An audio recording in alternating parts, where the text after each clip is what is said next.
Peut-être pour commencer, nous rappeler un petit peu l'objectif, l'intérêt de ce genre d'exercice.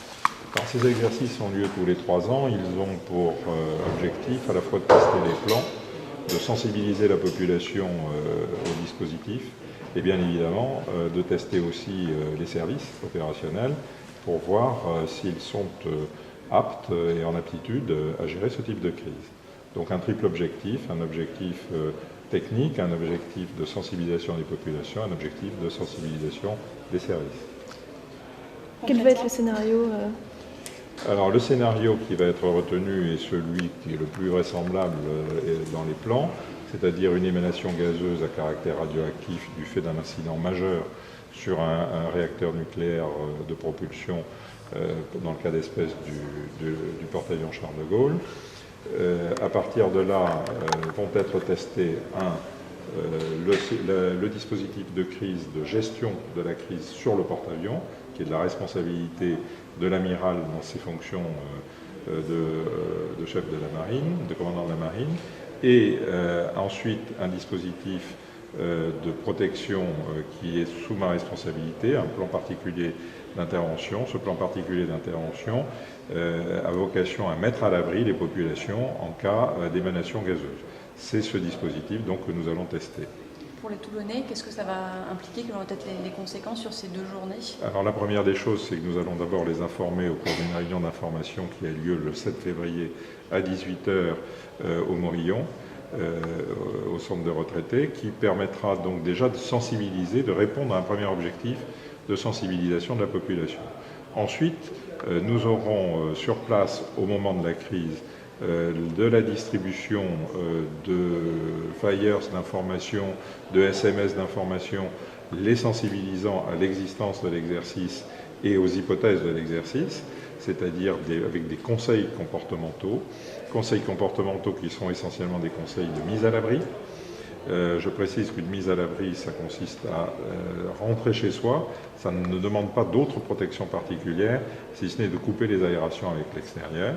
Et puis seront ensuite testés sur un immeuble, à la fois la mise à l'abri ou l'évacuation. On verra en fonction des hypothèses du scénario, de telle manière que nous puissions voir quelle est l'efficacité du plan.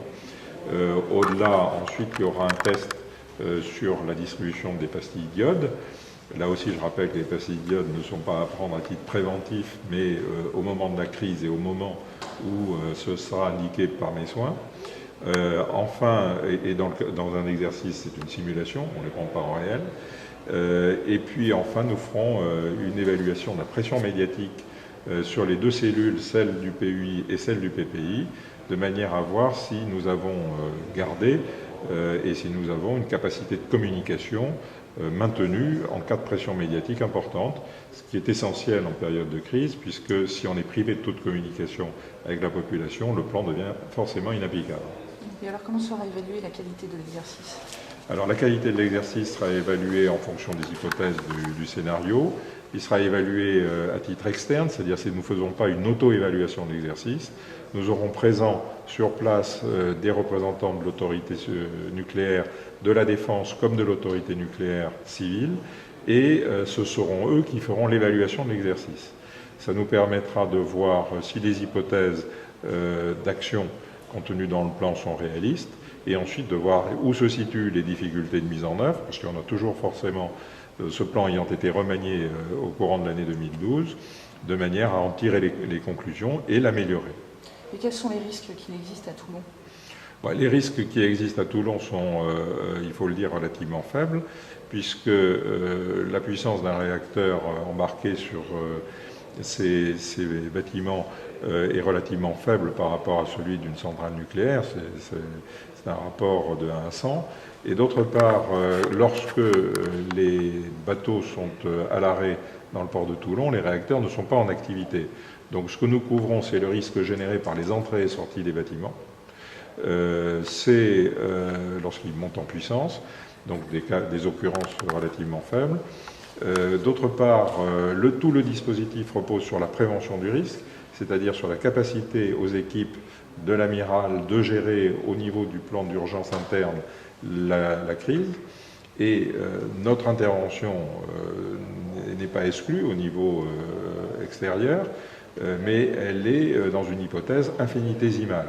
Pour autant, il a la responsabilité du pouvoir public de prévoir ces hypothèses. Juste un mot pour rassurer les auditeurs toulonnais qui vont entendre par exemple des alarmes le 28 février et le 1er mars. Qu'est-ce que vous pouvez leur dire? Je vais leur dire que l'essentiel pour eux et leur sécurité, c'est précisément de reconnaître ces alarmes et de bien les connaître, d'en être familier et de pouvoir automatiquement en tirer des conclusions sur les comportements à tenir.